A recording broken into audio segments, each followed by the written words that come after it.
जय माता दी। कोई भी शक्ति जिसकी आप पूजा पाठ करते हैं वह पर आती है, आपके घर में आती ज़रूर है, चाहे सूक्ष्म रूप में हो या पूर्ण रूप में आए। ये आपके ऊपर निर्भर करता है कि आपका ऑरा, आपकी आत्मिक ऊर्जा उस लेवल तक नहीं होगी। क्या आप उनको महसूस कर पाए हैं? आपने देखा होगा बहुत से लोग होते हैं जिनको भगवान के साक्षात दर्शन हुए हैं,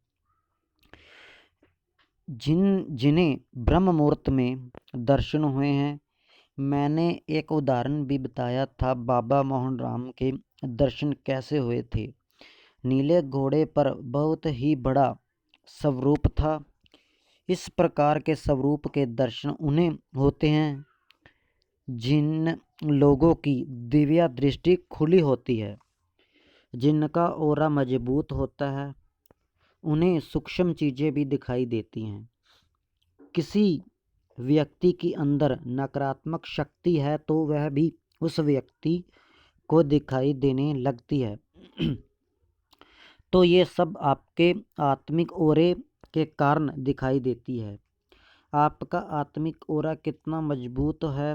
आत्मिक ऑरे को मजबूत करने के लिए मंत्र जाप करना चाहिए, इसलिए ब्रह्मचर्य का पालन करना चाहिए।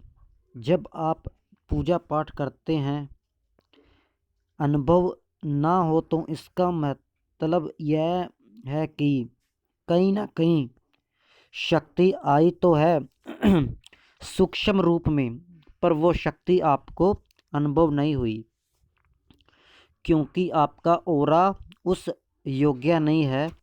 शक्तियाँ आपको सब कुछ देने में सक्षम होती हैं, मंत्र आपको सब कुछ देने में सक्षम होते हैं, पर आपकी मेहनत बहुत ज़रूरी है कि आपने कितनी मेहनत की है।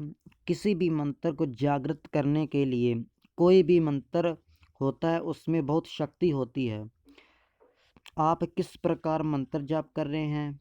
जब भी आप कोई पाठ करें या साधना करें, ये बिल्कुल भी ना सोचें कि आपकी साधना विफल हो गई है, क्योंकि आपको अनुभव नहीं हुए। कई बार आप 3 दिन की साधना करते हैं तो आपको कोई अनुभव नहीं होते, तो लोग सोचते हैं कि ये हमें कोई फ़ायदा नहीं हुआ, ना ही अनुभव हुए हैं, हमारी सेवा सफल नहीं हुई। इसका बिल्कुल मतलब नहीं है कि शक्तियाँ आपके ऑरे के अनुसार दर्शन देती हैं। कभी भी नकारात्मक विचार अपने अंदर नहीं लेके आने होते, तो इसलिए आपके साथ ये सब चीज़ें घटित होती हैं। आपको मंत्र जाप अपना प्रभाव नहीं दिखा रहा और इसका मतलब आपने मंत्र जाप नहीं किया। ये मत सोच के रखना कि आपने पूर्णिमा को मंत्र सिद्ध किया था, सूर्य ग्रहण को सिद्ध किया था, वो सिद्ध नहीं हुआ। पूर्ण विश्वास के साथ जो आपने सिद्ध किया था उसका प्रयोग करो। आप देखेंगे उसका प्रयोग करने के बाद वो मंत्र अपना प्रभाव दिखा रहा है। ऐसा नहीं है कि एक मंत्र से कई कार्य लिए जा सकते हैं।